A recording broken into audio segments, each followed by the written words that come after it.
Okay, good evening, everybody, and welcome to Meet the Candidates Night, brought to you by the Twinsburg Senior Center. I am Becky Gierman. I do external relations for Kent State University, and I will be your moderator tonight. I'm honored to do this. Tonight we will be meeting 5 candidates that are running for the seat of Twinsburg Mayor. The program will begin with brief introductions from each of the candidates, then followed by questions from the audience, and then each candidate will give closing remarks. Here's some of the ground rules. The audience will be asked respectfully to refrain from excessive exuberance for or against any of the candidates. If you'd like to ask a question when the time comes, raise your hand and Laura will come around to you with a microphone to pose your question.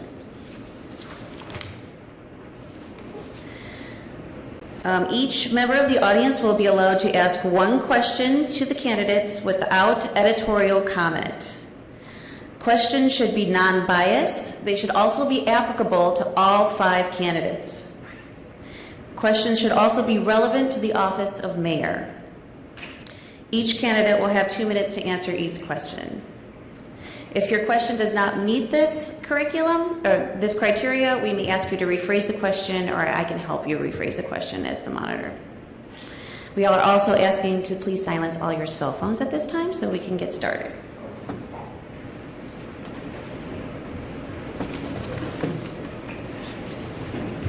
So first we will start with some brief introductions for each of the candidates. You have 2 minutes to introduce yourself. If you go beyond your 2 minutes, you'll get dinged. That's the ding. The ding. I didn't hear it. At least it's not a gong. Okay, in a completely random pre-selected order, we will start with Bill Fury. Hi, good evening, and thank you for coming out tonight. My name is Bill Fury. I've been a Twinsburg resident for 30 years, and I've been a Twinsburg councilman for 19 years. The reason that I'm running for mayor is that I have a passion for government, as my wife would say. I have worked hard over the last 20 years to be prepared to have the tools to be a good mayor. I went back to college and got a degree in business management. I further went to the University of Notre Dame and got executive certificates in negotiations, conflict resolution, and leadership. I think that I've done some positive things in the city. The gas aggregation program, the performance audits that we've done. I've worked with many other people to come up with ideas so that we can be efficient and stretch our resources as far as possible. And currently the city's sitting in a really good spot. Our last statement of cash from August shows that we have $35 million sitting in reserve right now. Our general fund is on track to rise almost $3 billion this year. We can't agree on all the issues or all the challenges that the city has all the time, but I think it's important that we take the best approach possible and move forward, as I believe I've done in the past. And again, I would very much like to be your next mayor. If you have any questions for me after this, I have a website, furyformayor.com. There's a lot of information on there. If you'd like to volunteer or help us, that's on there too. Again, my name is Bill Fury, and I'd very much like your vote to be the mayor of Twinsburg. Thank you. Thank you, Mr. Fury. Next is Brian Steele. Everybody see me so we know who the votes are? Okay. Hello, my name is Brian Steele, and I would like to thank you all for coming here tonight. I'm a retired Twinsburg police officer, having served 31 years on our city police department. After retiring, I served 4 years on city council as the Ward 2 representative. Unlike some of the candidates here, I am not a career politician. Unlike some of the candidates here who supported raising your property taxes and then did without you voting on it, I walked the streets to gather signatures to repeal this act because your vote counts. Some of the candidates here have allowed our city to ignore our charter and change zoning codes by a council vote instead of vote of the people as required by our charter. This has caused the city to be sued numerous times, and the city has lost. Unlike some of the candidates here, I did not support a politician's big dream of the golf course clubhouse. That turned into a taxpayer nightmare. From our outdoor pool, parks, walking and hiking trails, golf course, baseball and softball fields, soccer areas, tennis courts, pickleball courts, and basketball courts, our city has so many recreational opportunities available. While our city has built some beautiful facilities that added to our residents' quality of life, we have failed in budgeting to keep these facilities in pristine condition. When I am mayor, maintenance problems throughout the city will be identified and prioritized. It is one thing to use our tax dollars to build these wonderful facilities, which, by the way, I too like and enjoy, but to let them deteriorate due to budgetary issues is not acceptable. Thank you, Mr. Steele. Next, John Porter. Hi, ladies and gentlemen. I'm John Porter. I've been a resident since 1978. I'm an honorably discharged military officer. I served for the city service department for 9 years. I'm a certified occupational safety health supervisor. I was the parks certified playground inspector. The parks are diminishing. I've wrote them up several years. They've been more than aware of these parks deteriorating. These parks, we built new, beautiful walking parks at Liberty. I instructed them that they needed re-emulsioned every 2 years. They're falling apart. We build beautiful things, but we do not maintain them. Our city budget is stable, but we're not stable. Interest rates rose 0.3% this year, or today alone, and with a record inflation of 9.1% in July. We are moving towards another slight recession. If we don't maintain on a stable level with more job losses imminent, we are going to sustain more loss in the city. Our budget will go down. Without maintaining the parks and stuff that have been here and they've known about, we can't proceed forward with the building and building another stronger future when we don't maintain what we have. Within our parks, there's a lot of safety issues. 80% of them I can almost condemned, and they've done nothing about them. And that's why I'm actually running. When we don't take our children's safety at hand, it's time somebody to step up. And with denying our voices with specific referendums, this shouldn't be allowed. Our Ohio Constitution, our county constitution states we, the people, have the voice, we have the right, and when we do not any longer have that right, somebody needs to step up and maintain for our city and have a voice for our city. Thank you, ladies and gentlemen. Thank you, Mr. Porter. Make sure you're really speaking to the mic. Did you get that? No. Started. First time. Thank you, Mr. Porter. Next, we'll hear from Ron Frisella. I'm sure most of you won't have trouble hearing me, so thank you. Good evening, everyone. First of all, I'd like to thank a lot of you for taking time out of your very busy schedules to be here this evening to take part in our democratic process. I'd like to thank Becky, our moderator here, and Laura Seifert and her staff for hosting this evening. And I'd also like to say hello to my fellow candidates up here, a lot of them that I've known for a long time, some of them I actually call friends. My name is Ron Frisella. I've been employed by the city of Twinsburg since 1996 as a police officer. My wife and I purchased our home in 1999 on Bellmetal Drive, where we currently live, and we raised our 3 children. Currently, my oldest daughter is down in St. Augustine, Florida. She's a senior at Flagler College. My middle daughter, Brianna, just recently graduated from Twinsburg High School, and she's going to be off to the University of Tampa in January, so we're pretty proud about that. We're also really proud that tonight she's taken her first step in being part of this in our democratic process, and she gets to vote for her very first time this year with her father's name being on the ballot. That's pretty cool. My son Ronnie's here with me this evening. He's a senior at Twinsburg High School, so I just wanted to take a minute and thank my wife and all my supporters for being here with me tonight.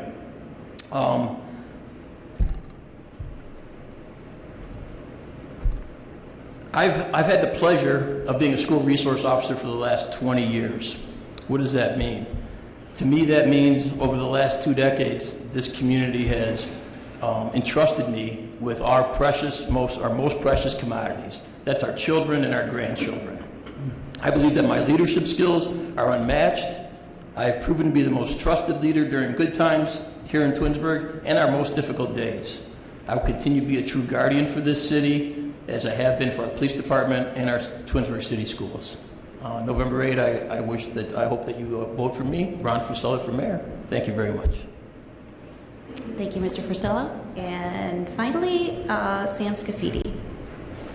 Great, good evening, thank you, and thanks everybody for being here. You know, I just want to say that I started my career, and it's been a career. This is not something I just decided to do, but I began my career many years ago in public service and working for municipalities. I started out in the service department as a service department worker. I moved my way up eventually to city council. First time I ran, I was 25 years old. I've served on city council now for 30 years, 10 years in another community, and just about 20 years here in Twinsburg. But more importantly, I've also served as an administrator in various administrations. So I'm not a politician, I'm not a career politician. I started out as a administrator. You know, I'm so proud of the fact that I've been appointed by 4 mayors and the county engineer to be their head of their service departments, to run all the services that we all enjoy in each one of our cities and all the cities that I worked at, administering the rubbish contracts. I've in charge of snow removal. I've been in charge of street repair. I've answered to mayors. I've answered to the council. But first and foremost, I've answered to the people of each and every community that I worked in. Then on to being a councilman.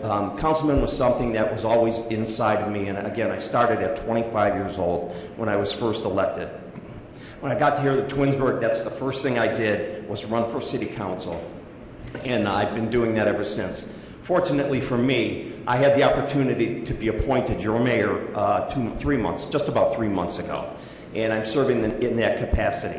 I think everything that I've done in my career and in my life prepared me. I've been working on this and preparing for this job for several years. And I got into the mayor's office, and I'll tell you what, it fit like a glove. And you know, I knew where all the gears were, I knew where the contacts were, I knew what to do in that position. So, thank you. Thank you.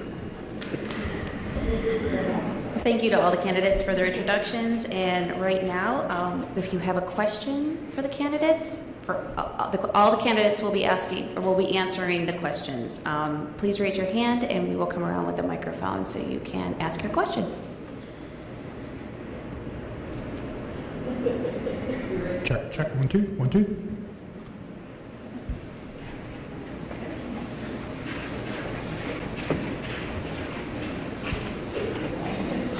I think I was going to get picked.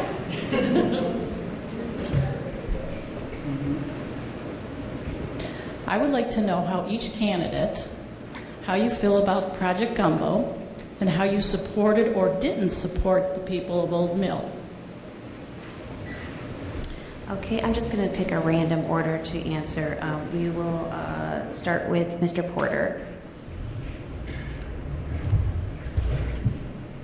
As far as Project Gumbo, the zoning has been messed up for years with lawsuits, and I don't agree with the way it went about. I don't agree that our voices aren't being heard. Regardless of the referendum, it should be permitted. We, the people, should have the voice. In our charter, we, the people, have our voice, and there should have been no other issue. We should have petitioned, it should have went to ballot, and that should have been that. When our voices are denied, that's basically why I'm here today. I fought for this country, and our voices matter, and when they don't matter, somebody has to step up. Thank you, Mr. Porter. Mr. Fury. Hi. Regarding Project Gumbo, as I've walked through the city for the last several months, I talked to some of those residents that signed the petitions. You know, I don't think that all of them are hearing the full story. So on my website, I have put a Gumbo section. It shows the frequently asked questions that were provided by the city. It's a 5 or 6 page document. It also shows the checklists that project went through. So I have walked the property, I've met with the residents, and when I met with the residents, I told them that you've got industrial land that's been zoned that way for 35 years. You've got a permitted use, which allows the property owner to build what they want to build on that site as long as it's permitted. They didn't get a single variation or a Board of Zoning appeal done to anything. So they built, what they want to build is to code. And lastly, there are no abatements. And this is a $40 million investment in the community. And when I talked to the residents about this, I told them, and one of them's here, that it's unlikely that we'll be able to stop this, because whether they sue us or we get sued elsewhere, this is a permitted use on land that's been zoned this way for 35 years. We've had the EPA, the Army Corps of Engineers, as well as the Summit Soil and Water, all talk about the water quality. The EPA says there hasn't been a well failure within 10 miles ever in this community, within 10 miles of Twinsburg ever, that they can have any record of. At the end of the day, I think that the lighting project, which is 0 candle lights on the border, the additional trees, and the city's not investing any money in this. So property owners have rights, and that's how this has gone so far. Thank you. Thank you. Mr. Frisella. Thank you. Project Gumbo is an interesting scenario. To me, the problem isn't in Project Gumbo. The problem arose at council. We all know the story of when with 45 feet and 35 feet and how it got presented. Just as of yesterday, it's back in the Supreme Court, I understand. So, it's going to have litigation for a while, so we're going to be battling that. The problem is now we have to pay for that as well. We're paying for that on both sides. But it's the process. To me, everything has a process. If I want to turn up my lamp on, I have to plug it in, I have to turn the switch on, and the bulb has to go on. I believe that during that time at council, what happens was when there was just some scrutiny or just some misunderstanding or whatever it took place during the time of 35 feet or the 45 feet, if that would have just went back and then been reapproved at the proper, then it would have come back, it would have got reapproved, and then there just wouldn't have been any of this, is there something going on behind closed doors, or is there, so you have to have that, you have to have that trust, and when you lose that trust, I believe that's what happens in these scenarios. I will tell you that under my watch, I've been a police officer for 27 years, I was a supervisor on the road for many, many days. I've been a firearms instructor, I've been an instructor of many things. I've never been sued, and nobody under my watch has ever been sued. Under my watch as the mayor, we will not have these problems. Thank you. Thank you. Mr. Steele. In 2018, the developer of that site sent an email message to the city and asked, do you think we're going to have any problems with the residents on Old Mill Road? The answer was from the city, don't worry about the residents. Don't worry about the residents. I support what they are doing. They're working for their homes. They're working for their water. There is an underground aquifer under that property where they're going to build, and that's where they get their well water from, folks. And everybody on Old Mill Road is on well water. I've worked with the residents. I've helped them and talked to them in meetings how to do what they're doing to start the referendum and get it on the ballot. And you know what? Today, the Ohio Supreme Court has accepted their appeal of the Board of Elections ruling. 2018, how are the residents going to react? Don't worry about the residents. That's not good government. And that's how I feel. Thank you. Thank you. And Mr. Scafidi. Thank you. As far as Gumbo goes, I don't believe that it's a question of did I support or did we support the residents of Old Mill. I think there's not one person that sat up there that was charged with that decision that didn't feel for the people of Old Mill. Okay, each and every one of us did. But it's It's easier to sit back and sit in the audience and say, well, you should have done this or you should have done that. But when you're in charge and you have to make these tough decisions, and some of them are very difficult decisions, I felt sorry for each and every person that lived on that street, that came up there and they had a question or a concern. We tried to get all of their answers, and that was first and foremost. But it wasn't about that. At the end of the day, it came to what's right, what do we need to do to make this as easy for the city or to keep ourselves out of trouble, first and foremost. And either way, I saw it as they're going to get you, whether you vote for this thing, by the developer's going to sue you or the residents are going to sue you. Either way, we were in a lawsuit. So when we went through the whole project, and we asked our planner, we asked everybody, as it's been mentioned here before, this was approved by the Army Corps of Engineers, it was approved by the EPA, it was approved by Summit Soil and Water, it was approved by all these agencies who are professionals and experts in everything that was with the development of that property, something that none of us are. Okay, so you have to sit there and you have to listen to the experts and you have to understand and take into consideration what they're saying. We had no reason, and we went through each and every step of an objection, and every one of those objections were met. They never came before us, they never asked for any variances, they never asked for anything from the city. Because they checked off all the boxes. That's where my vote came from, and I had to vote to support it. Thank you. Okay, thank you. Moving on to our next question. Does anybody have another question? This is a question for the moderator. Could someone explain what they've just been talking about? Project Gumbo?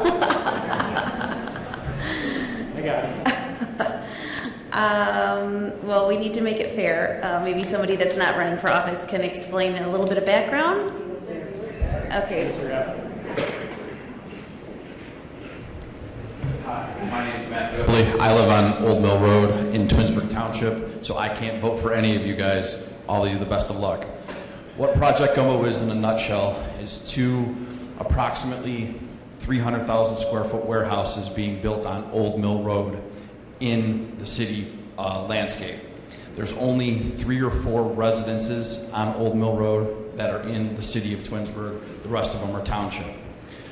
Essentially what had happened is from my understanding, and don't quote me on this, it's the research that I've done, is in the early 1990s, late 1980s, the property changed from township to city when it was annexed in.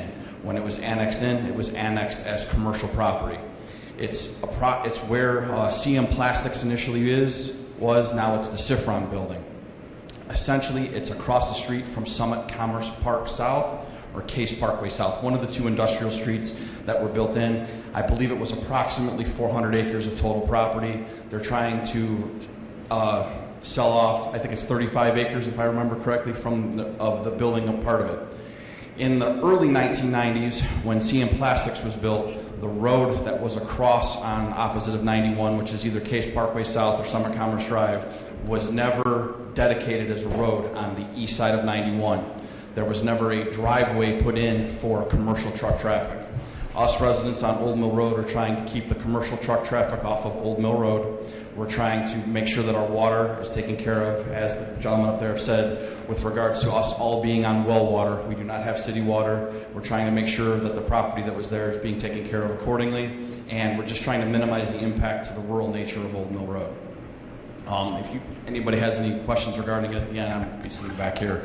Again, good luck to all of you. I can't vote for any of you. But yes, it's a building going in that they're calling Project Gumbo regarding 2 300,000 square foot approximately warehouses going in on 35 acres. Okay, thank you. Is that a satisfactory description? For the purposes of our discussion. For the purposes of discussion. And where can our voters find a viable, non-biased resource to find out more about this project? I'm not sure how you would find non-biased research. I mean, the city has their side, and it's on. You can get it from the city. You can get it on my website. You can get it. It's just the city's documents printed. Okay. We've supplied over 2,500 different packages of dockets to people that are in a legal process with us. So there's a lot more to this than could be answered in. Okay, we could put you in contact with the right person to find out as much information as you need on this topic, okay? There is an Old Mill website, correct?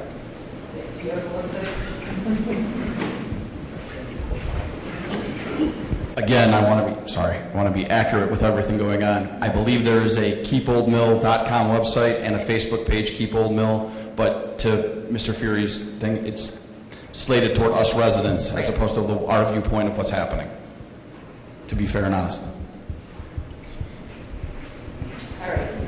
Thank you. Let's get another question. Good evening. This is a two-part question. Can everyone hear me down front? To those that are elected officials, I'd like for you to tell us what you feel your greatest contribution has been as an elected official to the city of Twinsburg.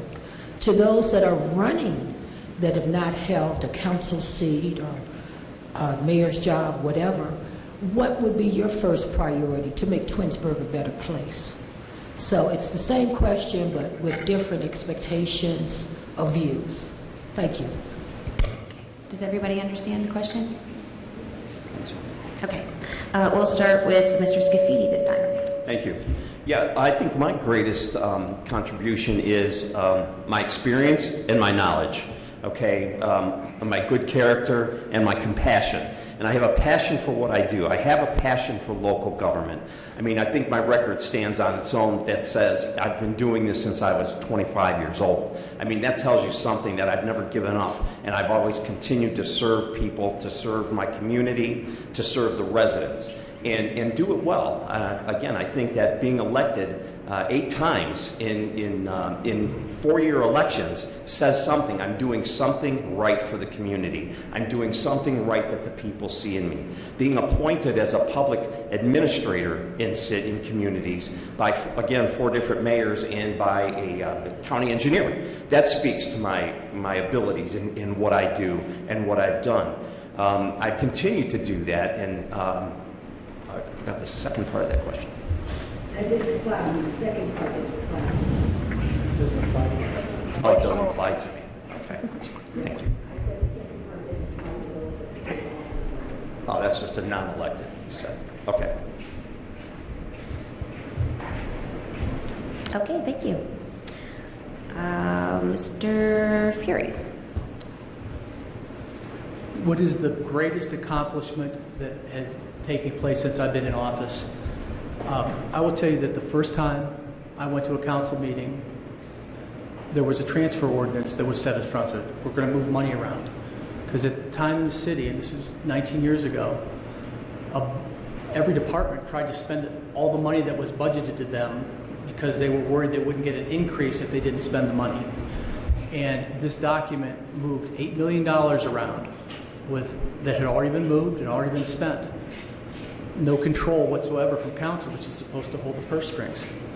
So we've changed the way we do that. Now it's just our standard practice that we have legislation voted and reviewed on individual line items to transfer money. Why is that important? It controls city spending.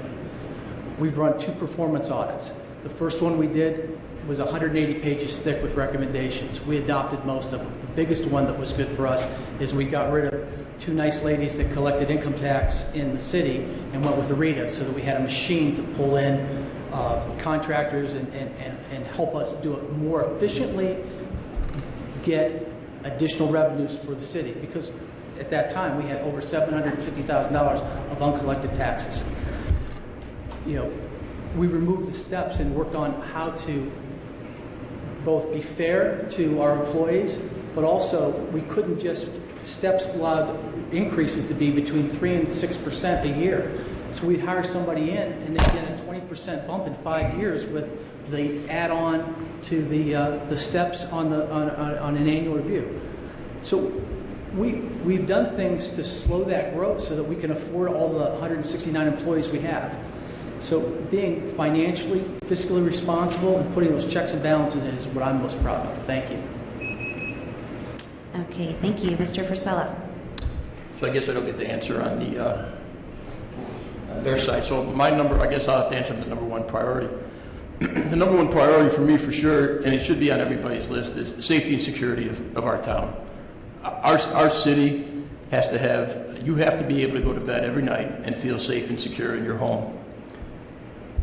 I am actually the best candidate up here, bar none, to run the city as far as safety and security goes, and that should be our number one priority. Where does that go? Well, that means that we have a problem because policing is in a crisis. We cannot hire police officers, not just here in Twinsburg, but we are having a hard time hiring police officers in our county, in our state, and nationwide.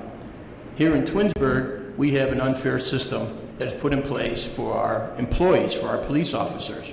That unfair system is causing problems, it's causing retention problems, and it's going to continue to cause problems with us to recruit the best and the brightest. Because if you're a police officer, a candidate, and you want to be, everybody wants to make the most money where they can. Well, we want the best and brightest here in Twinsburg. We have a system in place right now that needs to be removed. We have a system in place right now that needs to be fair, and right now it's just not. So you can have, and this is not about new hires. This is about law enforcement officers that have been here for 5 years. There's members up here right now that were here, and when we try to negotiate this away. So the biggest thing to me is if you're not funding the police, you're defunding the police. Right now, we need to make sure that we keep everybody safe and secure in their homes. That's my number one priority under the Fursell administration. That will happen for sure. Thank you. Thank you. Mr. Steele. Can Sheila repeat her question, please?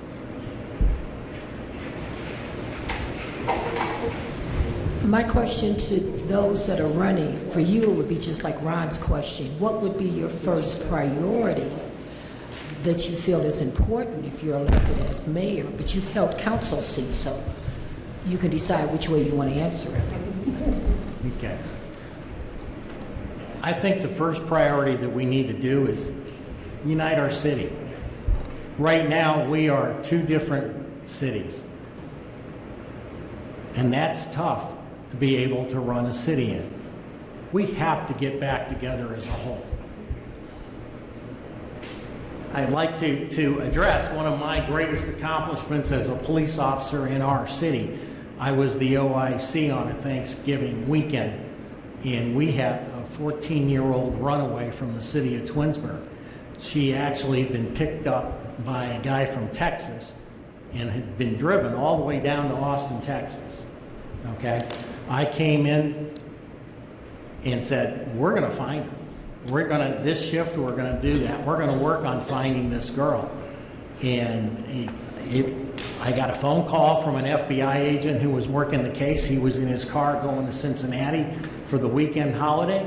Between him, me, and another FBI agent, and the work of the guys on the shift, who went out and checked hotels in the area to find out if there was a guy that had stayed in our area, we were able to identify the name of the guy who took the girl. The FBI was able to find the same name in the girl's computer. About 7 hours later, the FBI in Texas had that young lady in custody, and we got her back to her parents.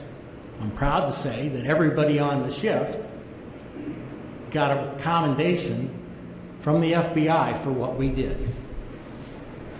Me, the guy down on the end who was working for me at the time, okay, and the other guys on the shift. Leadership is something that's innate in a person, okay? I have no problem leading. I step up every time I've had to do that at the police department, and folks, I was the OIC more often than not because I was the senior patrolman in the department. Thank you. Thank you. And Mr. Porter. My primary objective right now is stability in our city. Like I said, record inflation. We had just a 0.3% increase today alone. They're already dictating that a recession will maybe be imminent, more job losses. We are funded by employment taxes.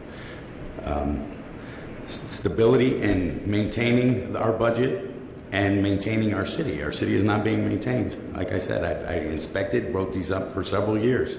They say they have a 5-year plan. It should have been a 5-year ago plan. Our children play on unsafe equipment. We do not maintain them, and this is not a service department issue because there's a lot of great guys that came from service. This is a public works issue and a funding. We have a beautiful new sign in front of City Hall, but yet our children play on rusty, jagged metal. I don't understand, and that's why I'm running. We don't put our ethics and morals where they need to be. There's my street alone was slated for sewer repair, but we built a clubhouse instead. Makes no sense. So now we have people with backing up plumbing. It's costing them thousands of dollars. The way the city is being run is not ethically and morally right. When we don't have a voice, that's another issue. So that is why I'm running. These are my morals and my standards. To put our voice back in Twinsburg, take care of our children and our elderly. And that's my primary goal. To run it ethically and morally the way it should be run, the way it should have always been run. Thank you. Thank you, gentlemen. Thank you. Do we have another question from the audience?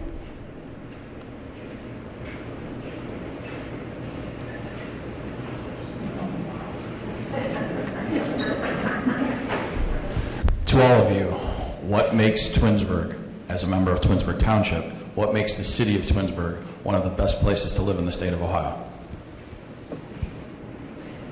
We'll start with Mr. Porter this time. Sorry. This is home, you know. It's where I grew up, where I went to school. My heart is here, my soul is here, and I don't plan on leaving, so I want to maintain it for everybody and make sure it sustains its longevity. And that's basically it. It's a beautiful place, and I'd like to keep it that way and maintain it the way it should be maintained. Thank you. Mr. Scafidi? What makes Twinsburg Twinsburg? First and foremost, it's the people. The people of Twinsburg make Twinsburg what we are. This is a community that is together at times, and that's one of my goals, is to bring it closer together. But it's the people of our community. It's the services that we provide. It's the facilities that we have. It's the government that we have here in the community. You know, I could speak for to any one of the candidates up here, but each and every one of us have a care for this community, and especially those that are serving on council and your mayor. We care about this community, and that's what is most important. We care about you, we care about our people. You know, I moved here several years ago. I raised my 3 children here. My 3 children graduated from Twinsburg schools. My 3 children went to college, got their master's degrees, and are living very successful lives. Twinsburg became our home, and they weren't born here. But they started from nursery school all the way through high school. And Twinsburg has amenities that any other community that you go to, and any other city that you see, believe me, I've been there, I've seen them. They don't offer what the city of Twinsburg offers. This community is number one. I am so proud. I'm so proud of this city and everything that we do. You know, from our senior center to our directors, our staffs, our department heads, and every one of the employees here. They do an excellent job, and I've had a chance in the last 3 months to see firsthand. So Twinsburg is second to none, in my opinion. We have the lowest sewer rates, we have low taxes, and I can't speak enough about how much of a cheerleader I am for this community, and proud to be here. Thank you. Thank you. Mr. Fury, you're next. You know, Twinsburg's changed since I've been here over the last 30 years. When I moved in, there were about 10,000 people here, and my son Michael, who's 25 now, used to go to Corbett's farm and get his picture taken at Halloween with the pumpkins and the little calves and stuff. And so we spent his whole adult life here. What makes Twinsburg great are the people, and as we grow, we became much more diverse. We have many races, African American, Indian. We're really becoming a melting pot to a certain extent, and people are moving here because of Twinsburg.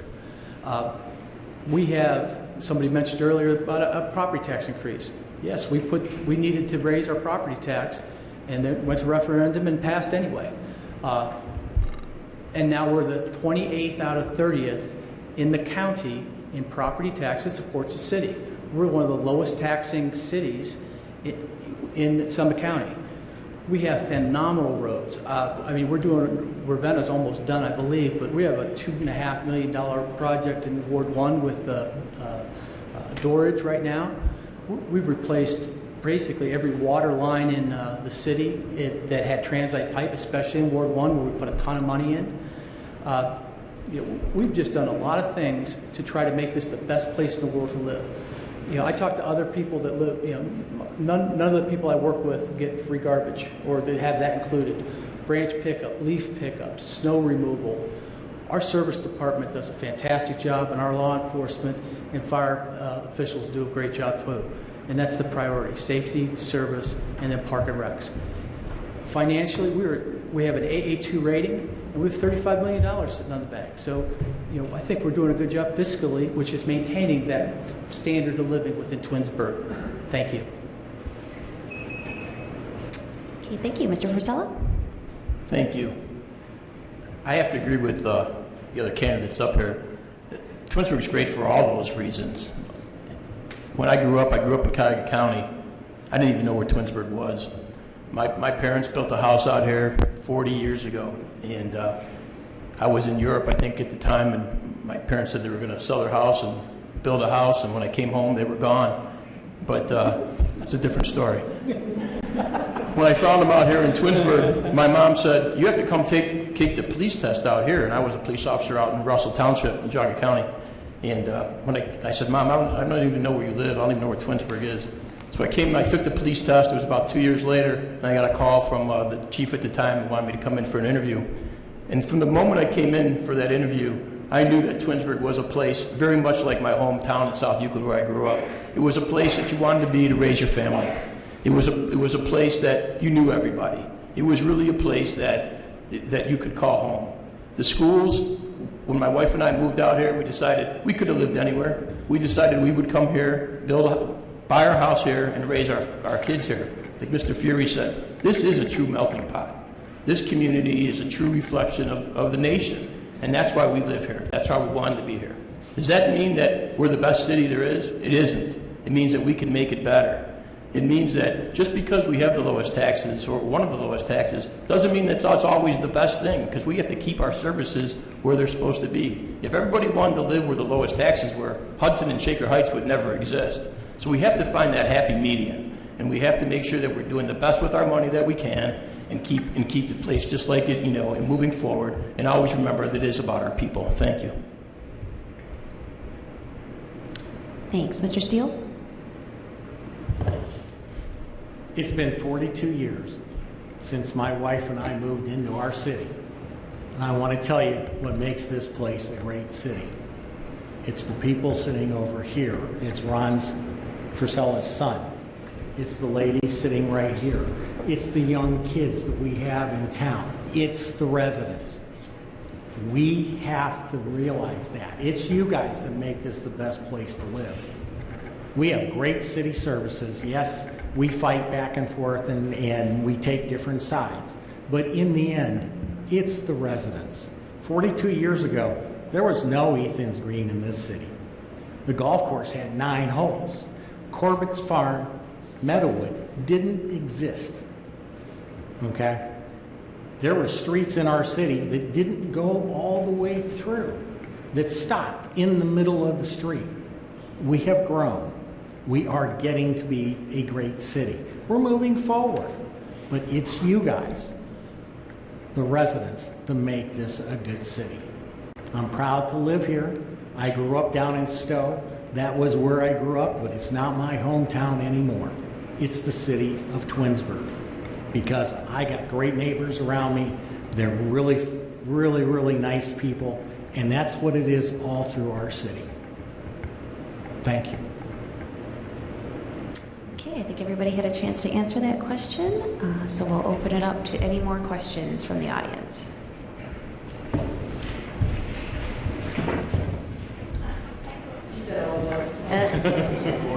Oh boy. Okay, first I just want to say I am the last person to have all statistics and numbers and facts or know anything about government. But this question was written as, how well do you handle change? I want to change that question. How well do you handle rejection to change? We, the people sitting here, again, no figures or numbers, but if I remember correctly, and the people I talked to, the things about the circles, nobody wanted them, but we've got them. There's a land up across from CVS and Ethan's Green, between the gas station and across the street. Nobody's put anything there yet. We don't want it, but it's coming. I don't know that for a fact. I'm not stating it on any facts, but it'll happen. So based on what Mr. Steele said, it's what we are important, and sometimes don't feel it. Sometimes we don't feel like you listen. And I'm not speaking for everybody in here. I am really speaking for myself and from the people I talk to. But Can you repeat the question, please? anybody want to join in? But how do you handle rejection to change? Rejection? When we tell you no. Reluctance to change. Reluctance to change? Reluctance. How do you handle reluctance to change is the question on the table. And we will start, let's see here. We'll start with Mr. Steele since you went last time. You mentioned the roundabout. When that idea was brought up, I was on city council at the time. I asked the police department to send me all the accident information from the intersection of 91 and Glenwood. They sent me like 400 different accidents. Most of those accidents did not occur. I think there was 4 that actually occurred within the intersection of Glenwood and 91 when it was a signalized intersection, okay? I made a presentation in front of council. I showed them all the stuff, and just like you guys, I felt ignored. I know there was a city survey done on that intersection before the roundabout came in, and it was overwhelmingly against it. But yet it was done. I believe had they put it on the ballot for us to vote about the golf clubhouse, that money would have never been spent. We, as a mayor, the first and foremost thing I would do is listen to you, okay? You're the most important people in our city. What do you want? That's the important thing. What do the residents want? Not what I would want. My ego's not big enough to say that I believe that you guys should have a golf clubhouse or more roundabouts in the city. I want to know what you want. And I do that probably every quarter. Send out something to everybody in town and ask you, what do you want? And then I'd listen to it and do it. Thank you. Okay, thank you. Mr. Frisella. I've been a police officer for over 28 years, 27 of them right here in Twinsburg. I've raised 3 kids, and anybody you know that raising kids knows that you never get what you want, and you're always told that you're wrong. 27 years here in Twinsburg, we've been putting Band-Aids on gaping wounds. We go to these calls every day, and it doesn't matter what you say.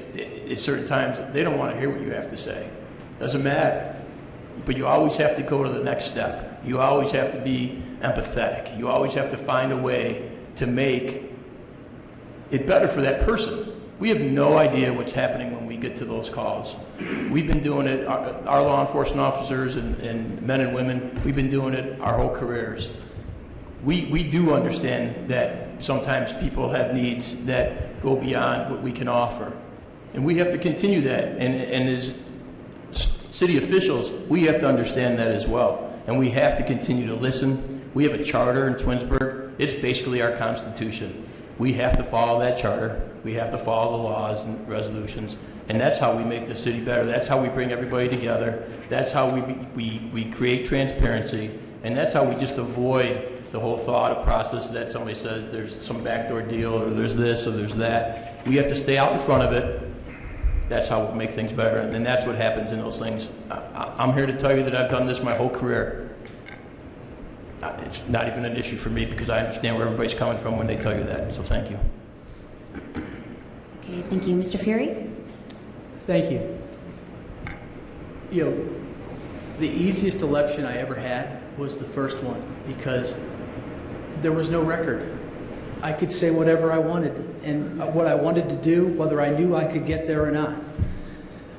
You know, after 19 years in this position and winning 5 citywide races, I will tell you that it's challenging to keep everybody happy because when you make a decision, often people don't like them. So I view my job as a city councilman and as a potential mayor to come up with the best solution, both safety, financially, and to the best we can. And that doesn't always work for everybody. You know, my wife is sitting in front of me. If she could get rid of every roundabout that ever existed everywhere, she would do that. And she still tells me she doesn't like roundabouts. I don't like roundabouts that great either, but I'll tell you what, they're safer. And the state was funding Route 91, and we had to get the most efficient package to get the 80% paid for to get that done. I actually talked to residents probably 8 years ago when we were looking at the second one and tried to get that changed. There's a member in the audience that came up and read to me at a council meeting my comments about how safe they were. They are safe, but people still didn't want them. Thanks, David.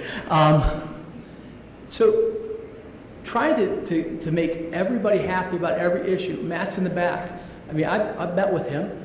I'm saying that on that project, there's really nothing I can do other than to try to mitigate it as best I can because, you know, things are going to move forward whether we try or not. So I think that the answer is to come with the best solution you can, present it, and work with others to make it work. Thank you. Oh, I got the hook. Mr. Scafidi? Exactly right. You know, you'll hear more from the people that are opposed to a project than that are for a project. But it's not that we're not listening to those opposed to it, because sometimes it will go your way. But there's a lot of times that when you're sitting there and you will never make everybody happy. That's a fact. You can't please everyone. I've learned that after all these years. Somewhere along the line, you have to make a decision that you feel is the best decision. I have to go to bed at night and put my head on my pillow with a clear conscience and be able to sleep knowing that I did the right thing for this community. When it came to roundabouts, yeah, a lot of that funding came from ODOT. That came from the state.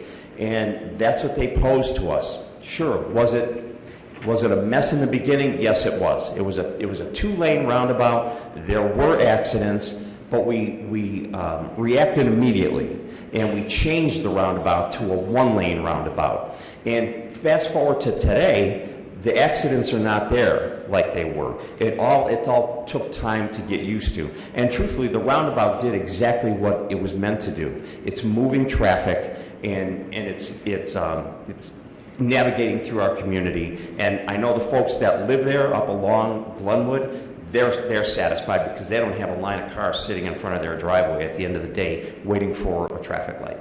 So it's hard. They're hard decisions. And I understand how you may think that we're not listening. We are listening. We have no choice but to listen, especially when you come to council meeting and we hear your voices. And sometimes it'll go for you and sometimes it won't. But it's something that we have to do to make the right decision for this community, and financially and safety is another big thing on that list there, and that's what it was about. Thank you. Okay, thank you. Mr. Porter? Yeah, these were all great answers. I'll agree. I'm not a big person for change, but it's imminent, and I hated the roundabout at first, but and I wouldn't even let my child, when she turned 16, I wouldn't let her drive up there. I made her drive up Sherwin Drive and come out the other side. I still don't feel safe half the time driving through it. Now, you never know with people with their phones in their hand if they're stopping, but through statistics, they are safer. I'm definitely not a fan of them. Change is imminent. but we do have a voice, and we do have a charter that allows us our voice. We get together, that's why we're here. People that care and people that want to make a change, but we have the ultimate say, but we as citizens have to weigh out other people's thoughts and concerns. We have our own, but some other people feel differently. And together, this is a great community, and we have a voice, and when we get together, if we don't like it, we can petition. That's our right. So I am for change, but I'm also for stability of the city. The city's grown so much, and it's beautiful the way it is, but it's imminent. Change is always going to happen. With funding reasons, they require specific standards, and there's nothing we can do about the roundabouts. But they seem to be safe, and they are more effective. I don't like them, but we have changed regardless, and it's a part of our life, and that's about all I have on that. There's not much we can do. It's beautiful. Thanks. Okay, thanks. I think everyone had a chance to answer. Are there any other questions from the audience?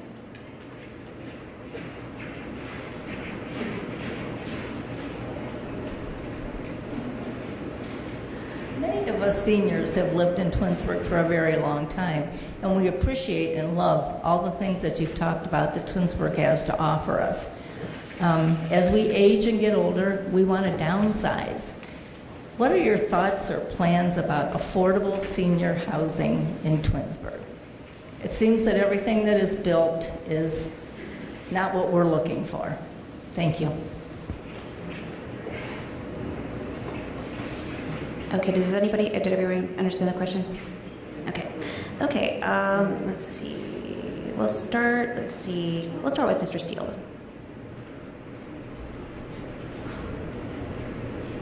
Today, all across the United States, housing has become more and more expensive.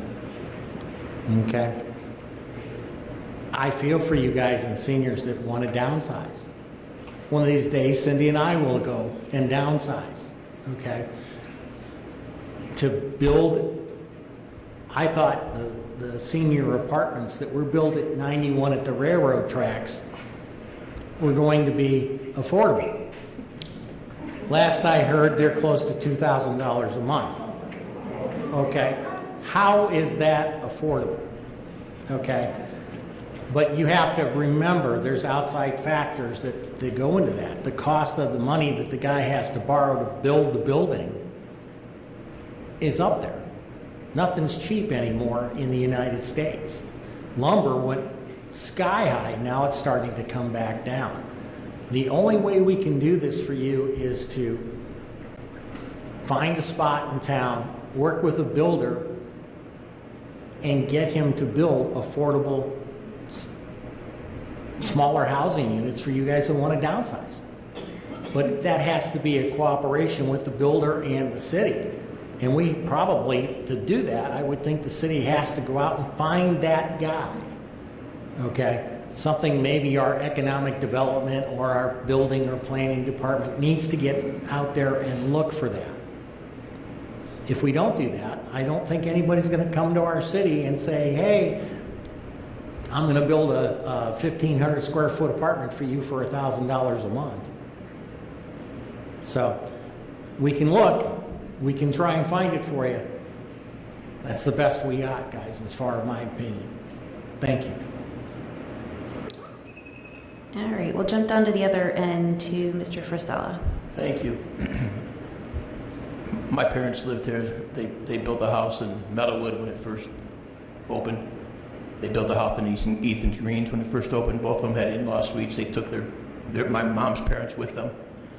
And in the end, they ended up at Arbor Glen.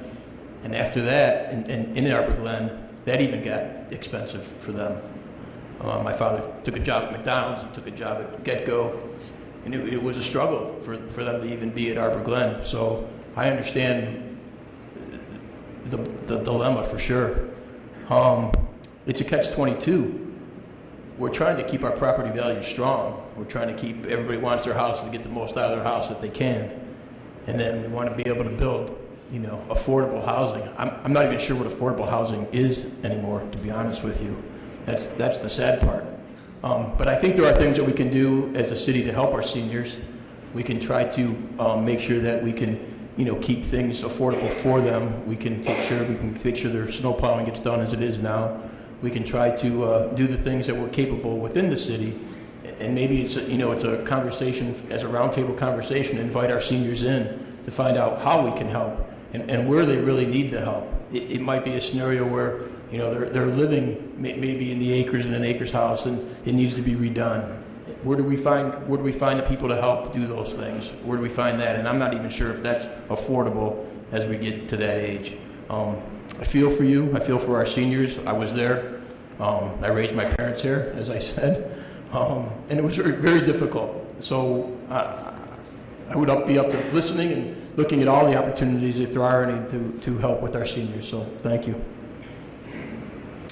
Okay, Mr. Scafidi? Thank you. That question is probably one of the most questions I've been asked by seniors several times. And what the answer is, I'm not exactly sure. But what I can tell you is that I'm in support of that. Because I feel the same way. One of these days, I'll be more senior than I am today, and I'm going to be looking to downsize and want to live in one of those affordable homes. And, you know, this is one of those situations where you can't win the argument, because when you talk about new homes or new development coming in the community, you know what you get from a lot of people? We have enough homes here. We don't need any more people. We don't want any more people. You know, it's like, you build my development, you build my subdivision, now close the doors and we're done. So you get that from that side. But on the other side, you get the situation where, yeah, the seniors want more affordable housing and they want to stay in Twinsburg. I feel the same way. You want a nice one-floor home. You know, you can't, even if you build a box today, we know what prices are today. I mean, everything's gone up. You look at our natural gas. Natural gas went from under $3. It's going from under $3. It's going up to $6.33.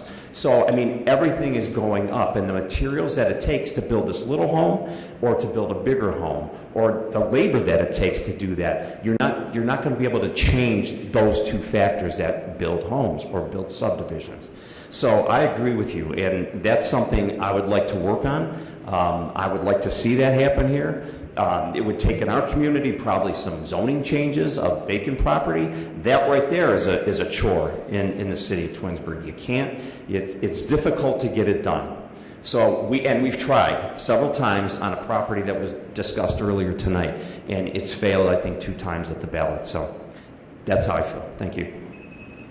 Okay, thank you, Mr. Porter. That's a big issue. Like I was saying earlier, the interest rates shot up again today, and they're not projecting them to come down. So building, all materials are going through the roof. Rental properties are $1,200, $1,300. They pay more in rental properties nowadays than I pay for my home. So for them to be able to lower that, it's next to impossible. All the materials, like the others were saying, have rose through the roof. This is something that I don't know if they can do on a federal level with grants as far as any type of building for homes, property homes for seniors. But in this economy, yeah, that's an issue that I don't think is really attainable right now and like he said, with the land that we have available, there's next to nothing as far as being able to lower those rates. I was speaking with some residents in Arbor Glen. Even with their property taxes, as their property tax goes up, their rent goes up, and it becomes even harder for them to pay just their rent alone. They're over $1,000 just on rental properties. So to sustain a home on a fixed budget, on a retired budget, is next to impossible, and it's not going to get any easier. They're predicting a recession, so I'm not certain that moving is the key right now. Interest rates with variable mortgages could go up anyway, and you could be with all the they locked us into a decent rate for electric. I'm seeing 7, 8, 9 for kilowatt hours. Fuel's going up. OPEC's dropped 100,000 barrels of fuel from production in October. That's going to shoot our fuel up for gas come right after the election. Everything's just going to keep going up. They are predicting a recession, so I would not, well, that's my time. I would not decide to move at all right now. It's Thank you, very Mr. bad Porter. time. Mr. Fury. When you asked that question, I started to giggle because my wife, about every 2 days, reminds me we have too many steps in the house, and this is too much house because there's 2 of us now that Michael lives downtown, and it's too much to clean, and the basement, it's just too much. There are probably only 2 spots in Twinsburg which we could build a new senior living area or R5, cluster home type thing. One is the property across from CVS that you've said that we voted twice on. We were looking at, if that was R5, which was projected, you probably could have got 150 cluster homes there. If the voters don't want it, but that, again, in Twinsburg, there's not a lot of large acreage areas that you can do that. The other is the downtown area by where the old school is. I mean, we've been working on that for years. And the challenge is to get a developer to invest money with the city to move forward on a mixed-use C5, which is commercial as well as condo apartment. I thought one of the renderings we said it had almost 200 units that would be downtown, because we want to make the downtown more walkable and have something similar to Hudson. And we had the Hudson developer, and he really didn't help us very much because he wanted to keep Hudson down there. We've got somebody that we're working with now, and the CIC and our new economic development coordinator, we're taking a different look at how we're working with the downtown. Property owner that we were working with seems ready to move forward, and the bank seems to be pretty. Chase Bank seems to be interested in working with us as well. But those are really the only 2 opportunities that we would have, other than continuing to work for cost savings other places to reduce your senior expenses. Thank you. Okay, next question.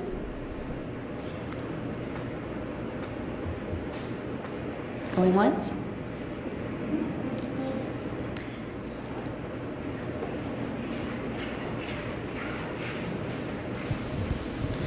Hi, I would like to know for all the candidates, I've been spending a lot of time in our zoning and charter.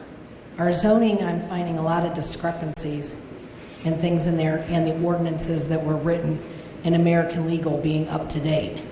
Are you going to prioritize this going forward to make sure that we stay out of costly lawsuits? Okay, we'll start with Mr. Scafidi. Yeah, I understand what you're saying is true. I mean, there's been some discrepancies, and it's really not American Legal's fault.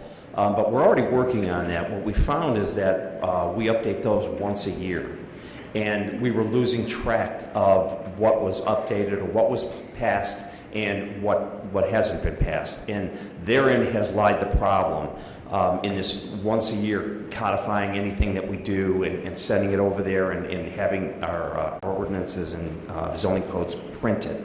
So what we're doing now is we've stepped it up, and we're going to a quarterly update instead of a yearly update. It's really a simple answer. That's the best that I can give you because I'm involved in that right now. And so I do understand your question. I understand the situation, and it's real, and we're working on it. We're working to correct it. And I believe that what we're doing in the process of doing right now, we've already spoke with them.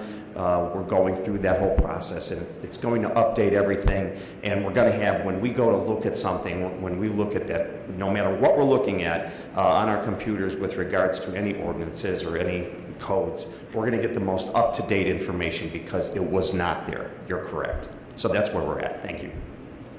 Okay, Mr. Fury. In the 19 years I've been on council, I've never knowingly violated the charter. I mean, that's our Bible that I've read multiple times, and powers and what all our processes are.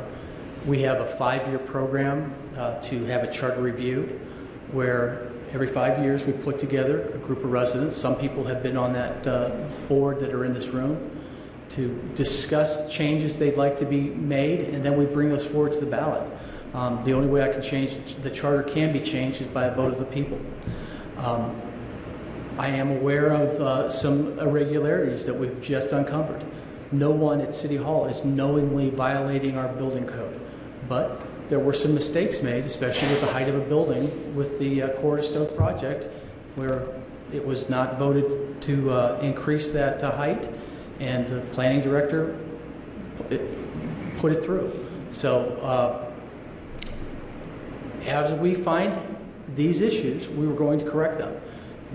Mr. Scafidi already talked about it, a solution that's already in place, where instead of having our ordinances codified, again, we do hundreds a year with resolutions, and the record is I get a book this thick that has all the codes for building and also police and fire. Everything's there.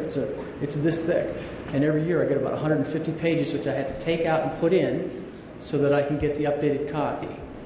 And that's a lot of work, and if we're going to do it quarterly, I think that'll help us get those changes in now as opposed to a year from now. So, thank you. Mr. Frisella. It may be a situation where we actually need to put more time into it as a city. It's really important, especially when you talk about our charter, you talk about our zoning codes.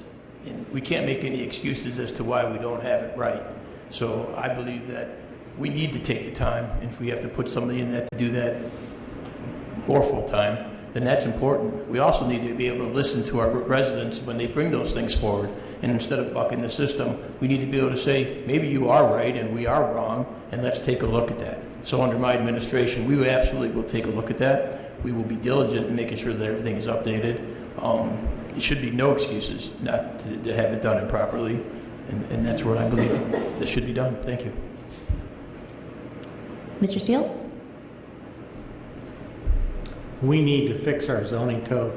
We need to do it now, not 6 months from now, not down the road. 2 examples. Okay. The city said in court at the board, or at a Board of Elections hearing, that the 45-foot building height in industrial zoning was a clerical error, and it's been there for 8 years. 8 years, really? We can't take care and update our ordinances? What's really amazing is there's a resident who went to council meetings and planning commission meetings and told them and handed them the lawsuit that she won to get that back to 35 feet. You know what they did? Thank you. Put it on the desk, turned it upside down, and ignored it. That's what's been happening with our zoning code. Down at the Board of Election, the city's attorney from Browse McDowell used the section of our zoning code, 1189-01A. He said that section gives the council the power to approve, disapprove, or change a site plan. Go to the city's ordinance right now. 1189-01 has nothing to do about the council powers. It does say what a builder has to turn in plans to the city. That's what it says. Chapter 1303.3 is the section of the zoning code that gives the council the powers that they have about plans. And it only gives them the right to up or down on the plan. It does not have in it anywhere, gives them the power to change a plan. And that's the crux, the whole issue on the Board of Elections appeal. Thank you. Mr. Porter, you're next. Mr. Steele there, he pretty much nailed it on the head. We shouldn't be suing our own town when we already know it's wrong. Well, we shouldn't know. They knew about the issue previously about the zoning, but yet they moved forward with the other zoning. It should never be an issue as far as lawsuits. We should correct the problem instantly. We knew these codes were out of date and not caught up, and why they weren't adjusted then and not neglected. I don't know if there was reasons to neglect them. I don't know, but it definitely shouldn't happen. They should have been handled like he said 8 years ago, and we wouldn't have had this issue to begin with. So we move forward, we correct these books, and we vote on it. That was our eminent thought to begin with. This is in our charter. We should not be, there should have been no reason for anybody to neglect that for 8 years. 8 years, it's unacceptable. So I'll agree, honestly, exactly what Mr. Steele said there. He nailed it on the head. Bless you. Okay, any other questions?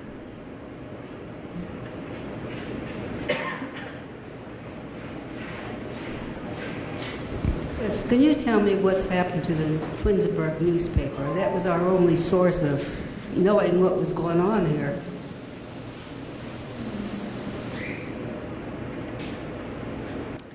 Okay. I'll start at the end this time. Mr. Friselli. I guess you're referring to the Twinsburg Bulletin. I believe it's online now. I'm not 100% sure. I haven't seen the bulletin in a long time myself. I believe if you go to Twinsburg, you can find it online. Google it, Twinsburg Bulletin. That's where I've seen it before. I haven't seen it actually in print in a long time, so I'm sorry I don't have an answer for you. Mr. Perry? I was at a resident's house within the last 2 weeks, and she told me her daughter is still delivering in Ward 5 the bulletin.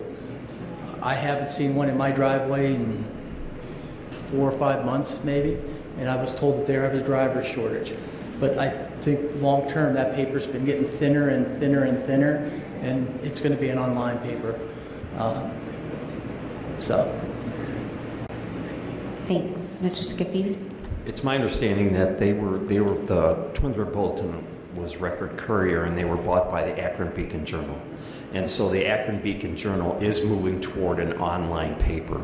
Most of the neighborhoods that I'm familiar with, or where I've been, I've been walking the entire city. Usually when it's paper day because they're sitting in somebody's driveway, or they're hanging out of their mailbox, or they're sitting in the curb and gutter on the street waiting for a nice rain to come by and go into the storm sewers. And that's unfortunate because it is a source of news for our community. It's not always correct news, but it's a source of news. At least you get an idea. And so that's where I believe it's moving. It's moving to an online paper like the rest of the gentleman up here said. Thank you. Mr. Porter? Yeah, I was concerned. I was wondering where my paper has been for the past few months myself, so they know more than I do. I went to look for it today, and nope, it wasn't there. So I wasn't sure if it was a driver error not delivering my paper, but if it's moving towards an online, or at least they should make something available at the local stores where you could pick up a hard copy. I'm not sure if that's something we can discuss with Akron Beacon Journal. But I still prefer a hard copy myself, but I'm sure it's something we can look into. And Mr. Steele? I think we all remember the bulletin when it used to be about Yathet. Had a lot of ads in it, and it had a lot of information on it. The last bulletin I saw was 4 pages thick. Okay? They are going to an online thing. I haven't had a paper in probably a year. Okay? Do you have access to online, to the internet? Okay. Well, I was going to say, do you go to it online? Can you find it? Okay. I think one of the things we should do here in our city is we should get a system going to help seniors be able to find the things on the internet that they want, that they need. Help seniors with the paper if they can't find it. Help seniors with figuring out how to change your gas supplier if you don't want to spend $200 a month for your gas or your electric. That's something that I think you guys need, because listen, I'm probably younger than most of you out there, and I still have problems finding stuff on the internet. It's not that easy. but we can figure out how to get the city to help you, and I think that would be a wonderful thing. And it's one of those things that I do really quick if I get elected.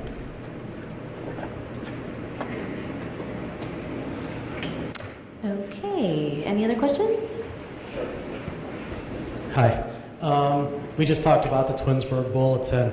I think that's a communication issue. Under each of your administrations, could you say how you could communicate to others? What are your ideas for seniors or younger folks that are in the audience? Would you do it through the library? Would you do it through community outreach? How would you do that? And also sometimes we were locked down for a while, the pandemic, COVID has spiked and went down. How would you reach out to these folks that are essentially closed in under your own administration? Thank you. Okay, so if I'm hearing this correctly, how would you improve communication to the constituency? Yes, since we know the bulletin is not out there. Okay. Thanks for paraphrasing.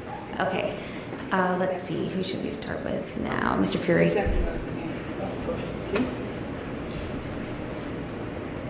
The city doesn't do a great job of communicating with its residents.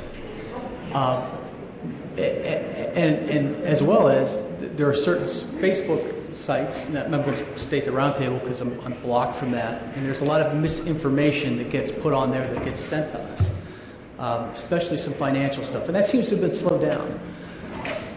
The city has, Mark Katowski's sitting here. He's done a great job. We have a half a dozen newsletters that you can get, whether you're Parks and Rec, seniors, things that could be blasted to you either on an email or a text or a voicemail. We're using all those platforms to reach information for our residents. We've updated our website to make it much easier to use. We've also put all the financial data online. So I have a statement of cash. This is readily available on the city's website, and it's easy to find.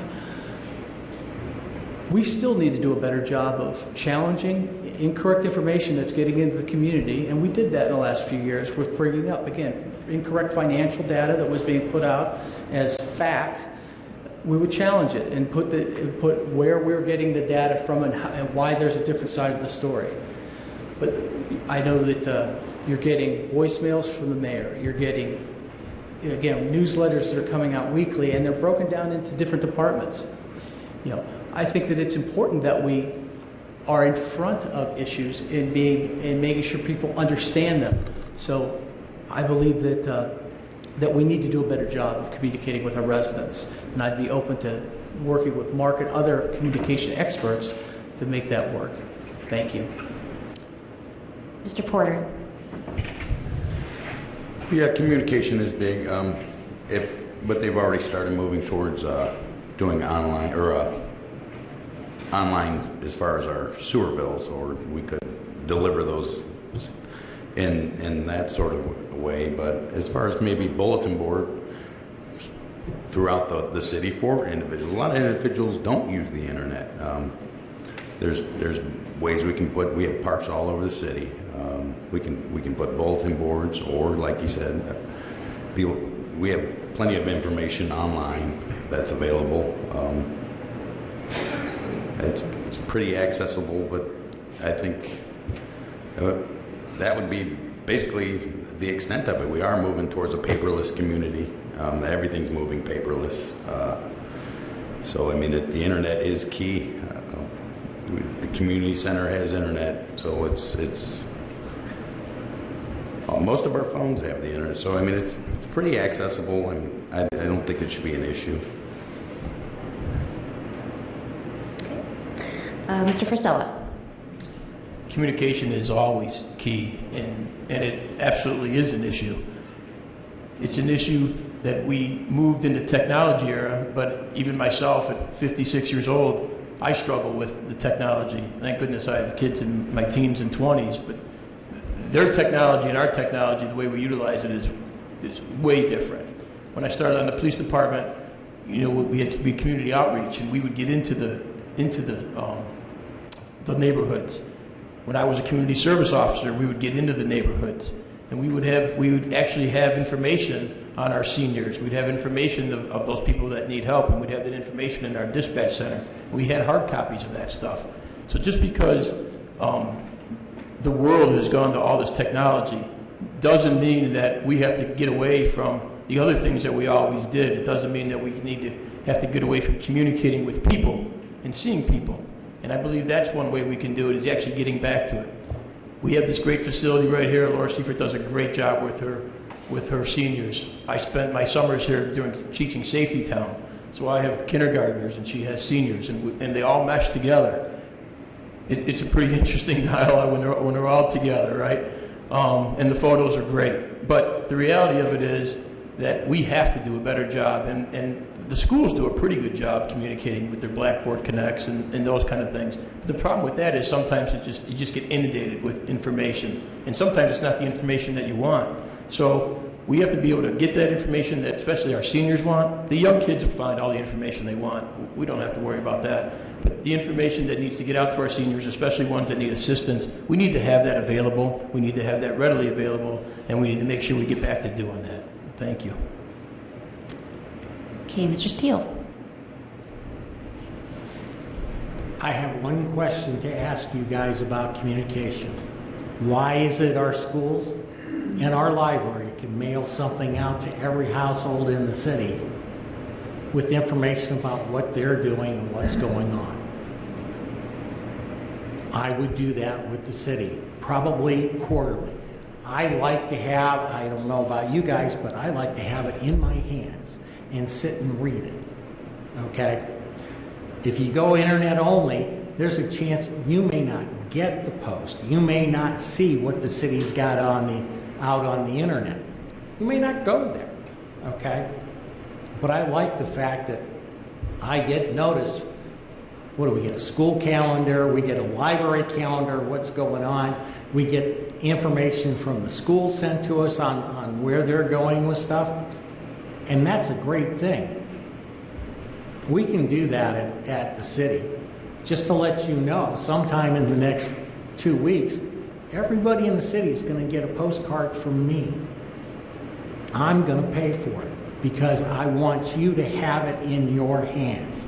Not only do I use the internet, but I'm mailing out stuff, and you're going to be able to pick it out of your mailbox and read it.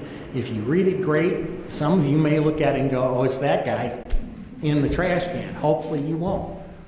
But if I can afford to do it in a campaign, the city can afford to do it 4 times a year.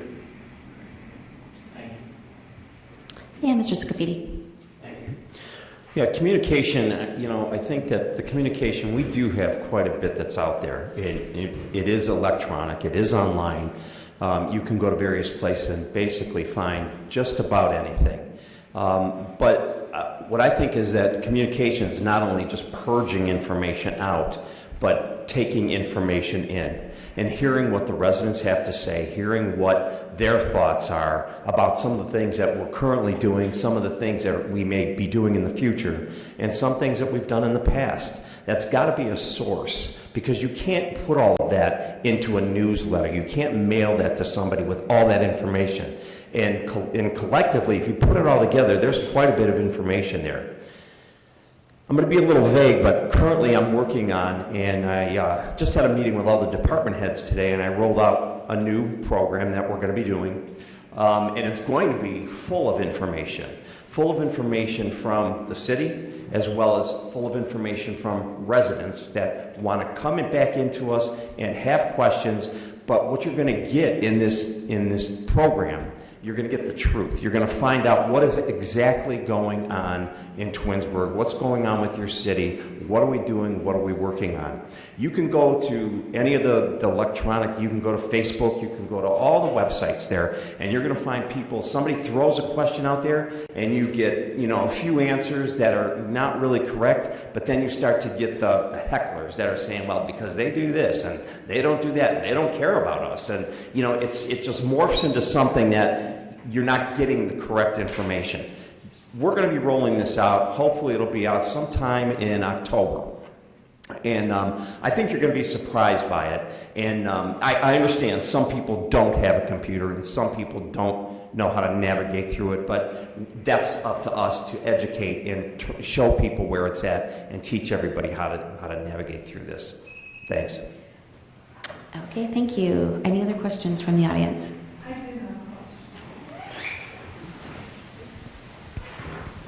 Twinsburg is involved in the aggregation program.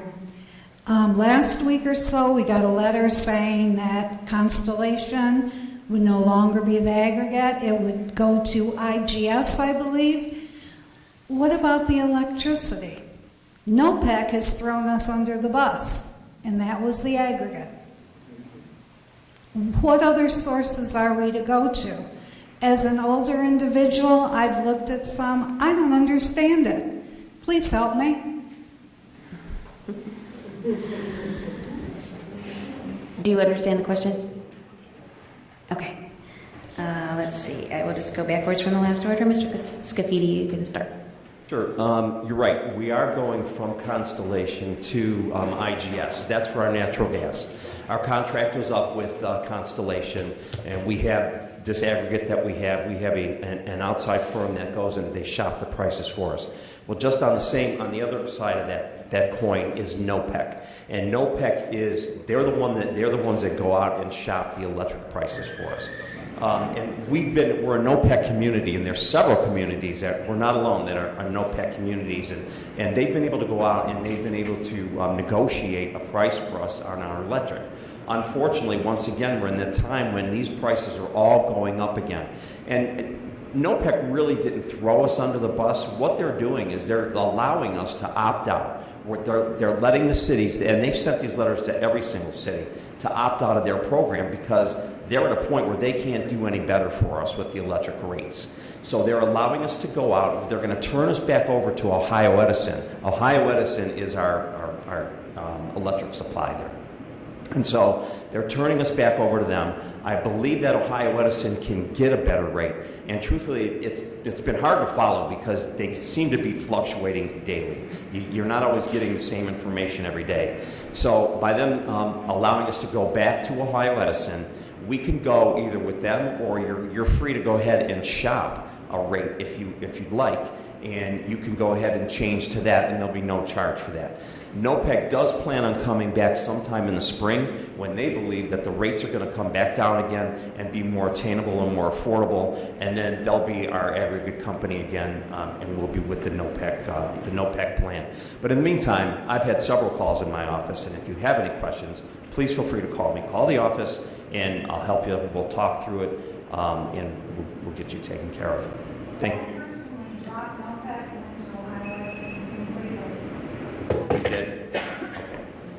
Okay, Mr. Steele? NOPEC. I have to ask the wife, I don't think we've used NOPEC for electricity for years. We've always been able to find a better deal than NOPEC. You have to be able to get on the internet and go to the apples to apples state site. But there's been better deals for years, okay? What NOPEC did is they finally threw their hands up and admitted, we can't get you a good price, okay? That's why they said, hey, here's our card, go to your utility, go to Ohio Edison, they'll get you the better price. One of the reasons, because you cut the middleman out. No NOPEC means a lower price, okay? That's one of the things I think that, an idea that I think we should do is we should get somebody, have somebody at the city putting on classes for seniors to come in and ask, what's the best? How do I do this? How do you help me program my phone? Help me get the NOPEC deal, or not NOPEC deal, but the best deal for my electric and my gas, okay? I think that we should do that for you guys because it's confusing. That's why I leave it all to my wife. Okay? That's my idea. That's what I think we should do for the residents. Thank you. Mr. Frisella? My wife pays all the bills. I really don't know what I have or I don't have, to be honest with you. She just tells me I need more money, usually. But I agree with Mr. Steele. I actually agree with Mr. Scafidi as well that, that we try. I think the city will always try, under my administration, we'll always try to do the best we can. We definitely have to prioritize, though, our needs. And sometimes, you know, even like I say, I'm bad at it too. I don't even pay attention to it. It's probably my fault. But we have to prioritize our needs for sure. And we have to understand the different needs of the community. Our seniors need something different than our youth needs, that our middle class needs. And that's one of the things we really have to do is when we have to communicate with our residents as to where those needs are. We have to prioritize those things. You heard Mr. Fury and Mr. Scafidi both say earlier that these decisions are really hard to make. And I agree with both of them. Some of these decisions are really hard to make. But we have to make sure that we are a community as a whole. And we have to make sure that we are doing the best for everybody that we can, giving as much information out as we can, providing as much information as we can, doing as much teaching as we can. But we also have to remember that we are a city government and we have a city to run, and some of those things are not within our reach. But we all have to look at it and say we have to do more. So I guess I should get better at it as well. And those are things as we talk about communication back and forth from our city of things that we really could use and could need. So thank you. Mr. Porter. Yeah, I had the same issue with NOPEC, and they give you the runaround. You call them and they say, we can't help you. You have to go online and select your supplier. You try, and then it sends you to 30 other websites that you have no idea what to do with. So, I mean, yeah, this was a tricky one for myself. But as far as monitoring it as a mayor, we can watch the fluctuation. But right now, we actually are one of the lower. I'm seeing 7, 8, 9 for a kilowatt hour. We are maintaining a lower end, and yeah, it's getting out of control. It is going to taper off at some point, but I don't see it happening for about a year. It's slowly creeping up and down, but in a mailer we can monitor it, like if we do have a mailer going out, and let the people know how to opt in, opt out of our aggregate programs. But right now, everything is accelerating. Fuel, Isn't it the city's responsibility to let us know what the lowest cost supplier would be? If you did it for NOPEC, shouldn't you do it for other suppliers? Well, now this is a 3-part question, so we're just going to answer the first one right now. Okay, she lost. Responsible for letting its community know the lowest possible rate for suppliers. You did it for the gas and saying, here's IGS, this is the lowest supplier, it's going to be the new aggregate. What about the electricity? Can't you do the same thing? Okay. As far as an aggregate program itself, usually we contract in and lock into a lower rate. Our contracts end, and ultimately everything can go up and down. We have kept one of the lower aggregate programs that I've seen across a lot of different areas, and I think that's something that, yeah, as far as locking into and maintaining. With this economy going up, they have costs that's going to rise, ours are going to rise. So we just got to do the best at monitoring who is going to give us the lowest and lock in at that rate. Okay, I'm gonna finish up with Mr. Fury, and then I'm gonna give every candidate a chance to respond to those other questions, since Mr. Porter had a chance and Mr. Fury has a chance. Okay, if you'd like it. Go ahead, Mr. Fury. Oh. I get 8 minutes. Okay. All right. Ready, set, go. Thank you. Gas is challenging right now. In 2005, I brought the aggregation program to the city and was supported by council to opt out of NOPEC. At that time, they could not set a gas price. That saved the residents of the city millions of dollars over the last 15 years. Mr. Scafidi and I talked about the gas price when we were putting this together, to the $6.33 that we have right now. We could have gone with a longer rate, but we decided to go with, or he made the decision, but he asked for input to go with a 2-year program because it's a very unstable market, and we didn't want to be locked in for a longer period of time. The program that we have with the city, you can get in and out at any time without an issue, and that's gas. So if you're in the gas program, you don't have to do anything, it pulls right over. If you're not in our gas program, you might want to check who you're getting your gas from, call them to make sure that there's no fee for getting out of the contract early. The best price you can get for electricity right now is Constellation. It's a 36-month fixed price at $8.49. Again, there's an opt-out fee of $25. In the scheme of opt-out fees, that's about as low as it can get. They're usually $100. But there's an 800 number here. I'll leave this on the desk. Anybody can look at it if they want. But that's today's or yesterday's apples to apples best deal on electricity. We have a consultant that we deal with on gas. NOPEC has been the city's aggregation for over 20 years. This is the first year they've had issues with an electric price that I'm aware of. The challenge would be we'd have to go through a legal process and opt out. It takes about a year if we were going to take that aggregation on our own. So, thank you. Thank you, and I'm going to give the other candidates a chance to amend their response. Mr. Scafidi, would you care to amend your response? Yeah, NOPEC has been our consultant, okay, and they're the ones that have been shopping the rates for us. And up until this point, they've been doing a pretty good job. Now that they've decided to pull away because they felt that they couldn't do any better for us, and they knew what some of the rates out there were, they couldn't secure a better rate for us. Just like the consultants that we use for the natural gas. They helped us through this, and we were able to find. We shopped that for it's probably about almost a month and a half. I worked back and forth with them, and we were in contact weekly on what the gas rates were, and they were fluctuating all over the place. And he's right. I mean, I chose to go with a 2-year agreement rather than a 3 or 4-year agreement. I didn't want to obligate the city to any longer. However, you and I, as a resident, that price for gas is going to be $6.33. If you choose to go on there, you can, but you can also, if you find a better rate, in that 2-year period, you can opt out of there and go on your own and get that better rate. So you're not obligated and there's no penalty. The city will be obligated only to 2 years and then we'll renegotiate. Same thing with the electricity.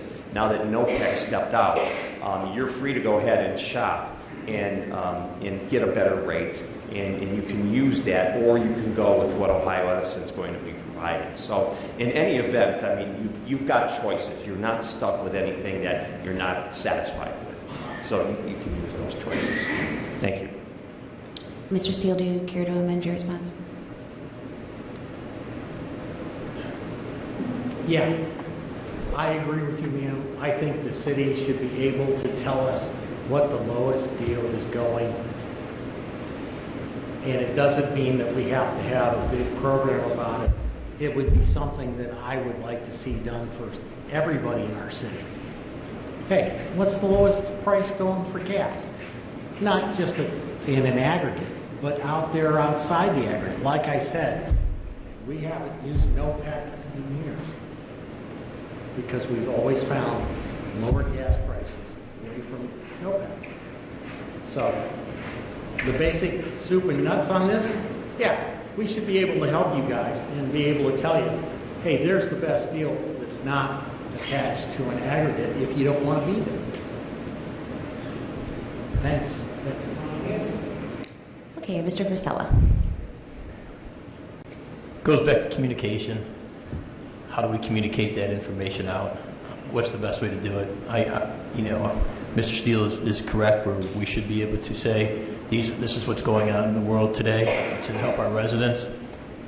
We should be able to put that right out there somewhere to communicate that. The other side of that is, too, remember when you have to go in and out of those things, you have to make those personal decisions for yourself as to what that looks like. And sometimes we don't have all that information either. Or should we get in it for 2 years? Should we sign a year contract? Should we get in for a 2-year contract? What does that look like? What's the best for the whole? But I agree, and we should have the information out there, so we should be able to make the best informed information as we can, and then we make those decisions on our own. So, thank you.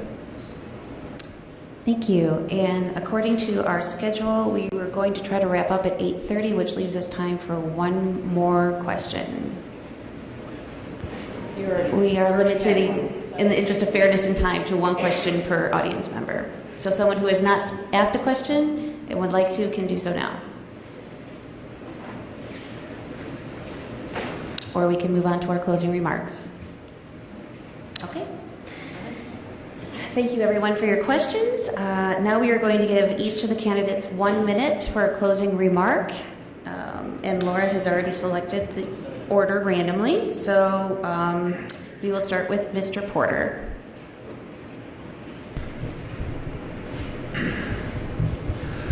Thank you, ladies and gentlemen, for coming out and having a concern for your city. I believe all of us here have a concern for our city, and to see to it that it sustains longevity and keeps its residents safe. As far as running for mayor, this is in my heart. This is I've seen a lot of things I didn't like going on in the city as through the service, things that weren't being maintained, and this is certainly that it will be maintained. There's a lot of things I don't know. I'm not a career politician. I do know that everything will be taken care of. Our voices will be heard as residents. We have the ultimate say. Our charter says so, and it will not be denied in any way. I thank you, ladies and gentlemen. John Porter for mayor. Thank you. Mr. Fury, you're next. Thank you. I appreciate you all coming out this evening. Special thanks to my wife and son and my brother-in-law, Ron Krajewski, for coming, because I bet they have better things to do on a Wednesday night than sit and watch us. And thank you. I've been in private business for 35 years. I have a degree in business management.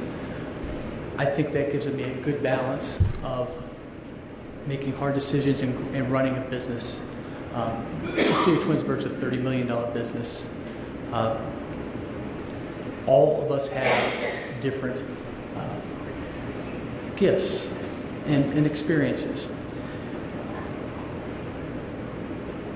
You know, one of the things I'm proudest about this election thus far is the endorsement of former Chief Note.